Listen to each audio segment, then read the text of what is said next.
Hi, Peter Terrace here.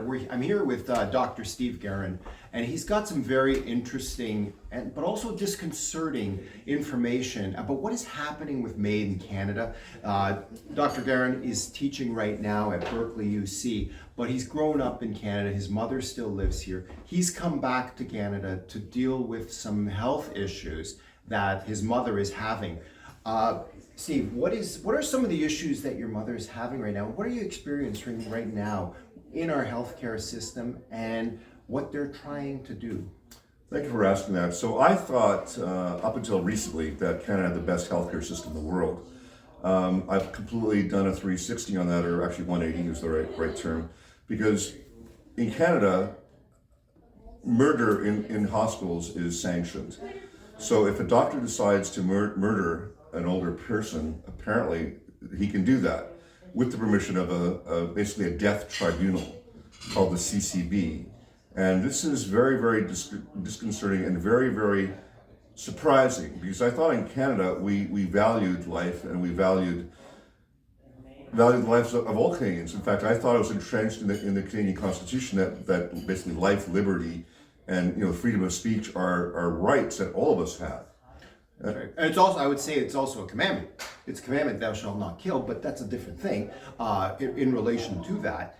Because growing up, I always thought that, and we always believed, it was universally believed, no matter about your religion, that murder and killing was always bad. Even if you killed yourself, it was a bad thing. Absolutely. So what's happening now? Would this fall what they're trying to do to your mother? Well, let's go a little bit more into details about what happened to your mother and what condition she's in, and what are her health issues right now? Thank you for asking. Yeah. So basically, my mother went to the hospital with a hiatus hernia. So her stomach went through her diaphragm and basically impacted her lung, and part of the stomach tissue died. Basically, make a long story short, the surgery was semi-successful in that they put everything back together again, except when they sutured her stomach back, because they had to remove a portion of it, it leaked. And in fact, this took place August 23rd of last year, and here we are in April, and it's still leaking, and they've not gone to fix it. And I'm not going to go into why. Basically, it's political, not medical, which is very, very sad. But bottom line is, my mom's stomach has been leaking since August, and she's been kind of in that state since then. And she's gone through multiple medical malpractices. They've done things to her that would make your hair stand on end. But basically, the hospital has decided that they're kind of tired of my mother. They'd like to kill her.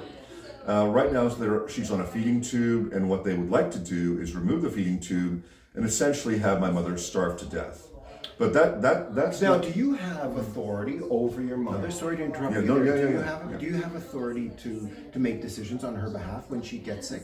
So before my mother, or several months before my mother went to the hospital, she signed a document giving me power of attorney over her health care. So there's a legal document that says I have the legal authority to act on her behalf in case she becomes incapacitated. Okay, so any decision I make can basically tell the doctors to do whatever procedure or not do whatever procedure I deem fit. And as right now, the doctors wish to override that legal authority and make decisions that I would not make and she would not want, based upon the fact that they think they know what's better for my mother. Now, removing the feeding tube, will that kill your mother? So it will kill her in a very disturbing way. When people, so the feeding tube is not just a feeding tube, it's also supplying all her hydration as well, so basically her water. So she's being fed and watered basically through this tube. So what will end up happening is she will die of thirst and hunger. And how she will die, and the doctor who wants to pull the feeding tube out, the doctor I call Dr. Death, she will suffocate to death. And I can't think of a more horrible way of dying, but that's pretty much what's going to happen to her. She will be unable to breathe because she won't have the energy, and she'll literally suffocate to death. What's most disturbing about this, in my opinion, is that you have a power of attorney for health. Yes. So you have the authority to make decisions on her behalf, and the doctors now, I think, feel empowered and emboldened because of all the expansions in Maine that have occurred. That they believe that they no longer are there only to help bring people back to health, but also make decisions about life and death. And I think that is far overstepping what they ought to be doing. And unfortunately, they're choosing death. Yes. They're choosing, the doctors are choosing death over life. This is really what's happening to Canada. You know, when MAID first came in, you know, everybody was laughing at the people who were saying that this is not a slippery slope. There's so many checks and balances. This is an example of how those checks and balances are continuously being eroded. Now, keep in mind that Steve is a doctor. He's a doctor of physiology, of biology. He's not just someone who has no understanding of how the body works and how the medical system works. He does very much so. And they're still doing this. Now, imagine people who are in your situation who don't have the capacity or the ability to communicate the knowledge that you might have. I think it's even more disturbing. And also they're intimidated by the doctor. In other words, most people defer to the doctor because the doctor knows best. Yeah. Well, since I'm a doctor, I think I know best. And I know that my mother's doctor belongs in he's something out of a concentration camp in Nazi Germany, because that's what those doctors did. They killed their patients. Yeah. Well, I mean, if we're going to compare, like you brought it up, so I'm going to bring that up too. The Action 14 euthanasia program in Germany that Hitler instated was removed after they killed 70,000 people in Germany. They have German citizens. They did it by force, of course. But now we remove the force part and we say it's by choice. It doesn't sound like your mom has a choice. And by the way, we've now killed 30,000 more people than Hitler's Action 14 program before World War II. If I may, all under the name of compassion. If I may interject, absolutely, they were not killed; they were murdered. They were murdered because it's premeditative murder. It's the worst. It is the highest or lowest, what are you going to call it? It's the worst kind of murder. In other words, you deliberately make a plan and execute that plan in order to murder somebody, to kill them. That is the most heinous. I mean, I can't think of any worse thing any human being on the planet can do. They are whitewashing it too by saying that people have a choice. And there's no choice. We can see here that the choice is so coerced that people are being pressured into making the right decision to kill themselves so they're not a burden. But now it's going beyond that and saying, oh, Steve, you don't know what you're talking about. We think your mother has no right to live. And then it's essentially, they're making a judgment about her life because they know better. This has to stop. This has gone so far. This is the first example I've heard of, and that's why I wanted to make a video with Steve, because this is the first time I've heard where doctors are now overriding or trying to override, hopefully not, because this is ongoing right now, personal power of attorney. Absolutely. For health. It's unbelievable. And I've had to hire a lawyer at great expense to myself. And I cannot believe I'm saying this. I've had to hire a lawyer to stop my mother's doctor from murdering her. This sounds like completely dystopian. I can't believe I said those words, but unfortunately they're true. But I have to hire a lawyer to stop my mother's doctor from murdering her. I want that to sink in. I want that to sink in because I don't know what to say. I don't know what to say. It does not sound like something that a civilized society would be doing. Doctors, healthcare system, it should be there only to help people, not to kill people at all, ever. Even if they want it, even if they're suffering, the goal should be to remove that suffering, to help the people, not to kill them. And this has gone one step further, and I shudder to think how it could get worse than this. But I mean, I hope to God that somehow sanity prevails, and the fact that you had to hire a lawyer is another step that now this is your personal cost. It's better than that. I'll tell you something. And I don't know how old you are that's listening to this podcast that we're doing here, but if you're 30, you have parents. If you're 40, you have parents. If you're 80, you are parents, and this may happen to you. So if you think, yeah, this is not going to happen to me, or doesn't concern, it probably will, unfortunately. And I just want to say regarding the lawyers, me having to hire a lawyer. Well, guess what? The doctor has a lawyer that is working for him for free. He does not have to pay for his doctor. And believe it or not, and this sounds even more Orwellian, my mother has been assigned a free lawyer to help her kill herself. If you can, no, this you can't make this stuff up. So the government has hired a lawyer for my mother to advocate for her own death. And you did mention free, but that's not even free. We are paying for this. I'm having to Taxpayers pay a lawyer to kill my mother, and so are you. And believe it or not, so are you, my friend. I know. Your tax dollars are going to a lawyer that wants to have my mother killed. I can't believe I'm saying this, but unfortunately, it's true. Now, let's talk about the specifics, because I think that's important too, because people might be listening to this thinking, you know what, she's probably old, she's probably very sick.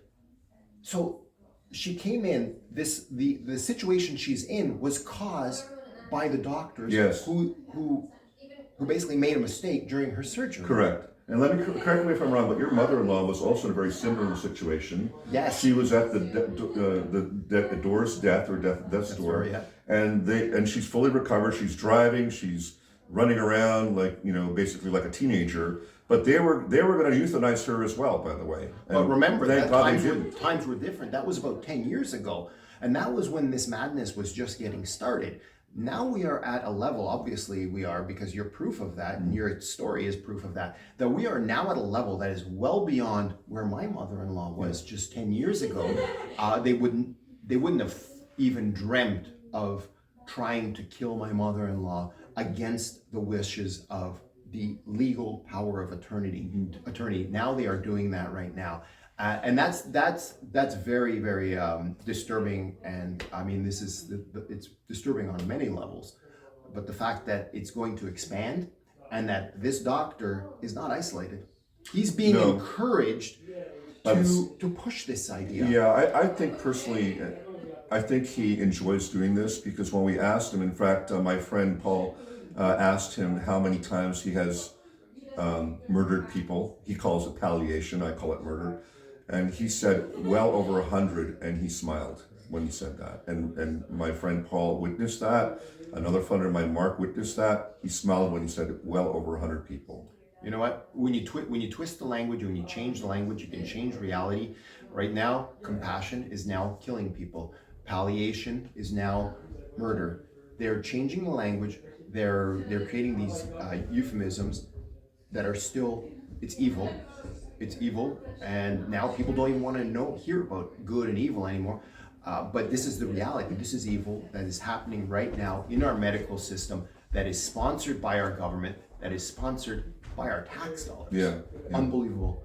I think I don't know how this. I mean, this is ongoing, and we need to stop it. Yeah. Is the bottom line. Okay, we can complain all we want, but basically we need to stop this, because the body count is just going to keep on going up, and maybe one day it'll be you. I hope it never will be, but basically that's kind of what's going to happen if we don't stop this, is that it's going to go out of control, and only God knows what will be sanctioned in 1 year, 2 years, 10 years. This is just getting worse. Yeah. Well, I first of all, I hope that our country comes to its sanity, but also I hope that your situation resolves itself and that your mother recovers. But you have to fight now the system and the doctors that are there, that are supposed to be helping her. How do you feel like about going to the hospital and knowing that they are advocating to kill her rather than give her care and comfort? Like, how can they, in their own minds, also give care when they're trying to kill her? So I'm a bit old, and I remember this show a long time ago called The Twilight Zone, and it feels like being in an episode of The Twilight Zone. There's these juxtapositions, these oxymoronic situations where you have staff that are you think their calling is to save lives and help people, but yet again they're also there to kill people. I'm sorry, I can't get my head wrapped around it. No, it's very disturbing, and like people have to start to realize that this is murder, and this is not compassion. When you are killing people, it is not compassion, even if they want it, even if people are suffering so bad. I get it, I get it, but we shouldn't be there, especially the medical system. They should be there to help them. And I think if now that we've lost sight of that, and we've turned this around, and we've turned compassion to mean killing people, palliation means killing people, how can anyone who's sick that wants to live have a chance? Well, it's actually worse, believe it or not, in that, again, I'm a professor of physiology and aging at UC Berkley, and one of my colleagues in Southern California is doing a clinical trial on growth hormone, which would help my mother immensely, but the hospital here in Kitchener will not allow my mother to participate in that trial because the therapy is it's novel and it might hurt her. It might hurt my mother. Oh, Can you believe? I mean, so they want to kill her, but they won't allow a possible therapy to help my mother because it might hurt her. I mean, if you think this is Twilight Zone, you're 100% right.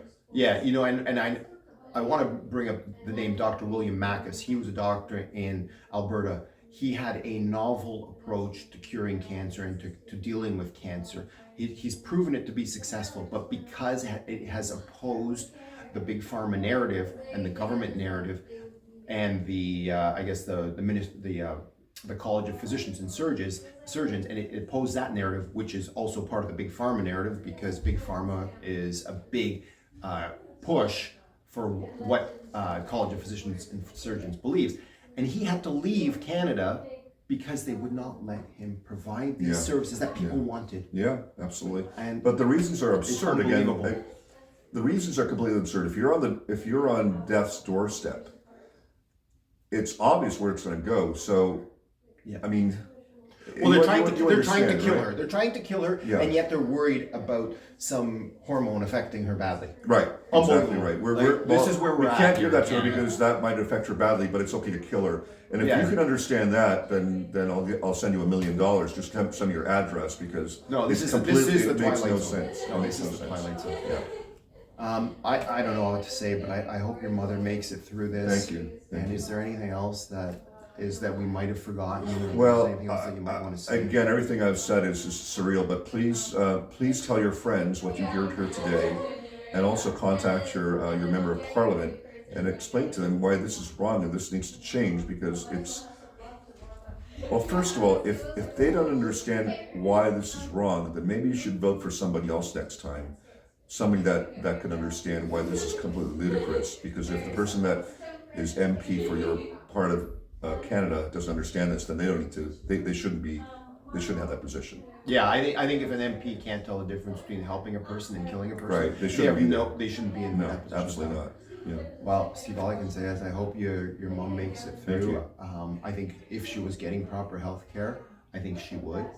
I think you've got a big fight against you, and I wish you all the best. Thank you so much. Thank you. Okay. Thank you. Thank you. My name again is Peter Terrace. Dr. Steve Garan is with me today. Thank you so much. Thank you.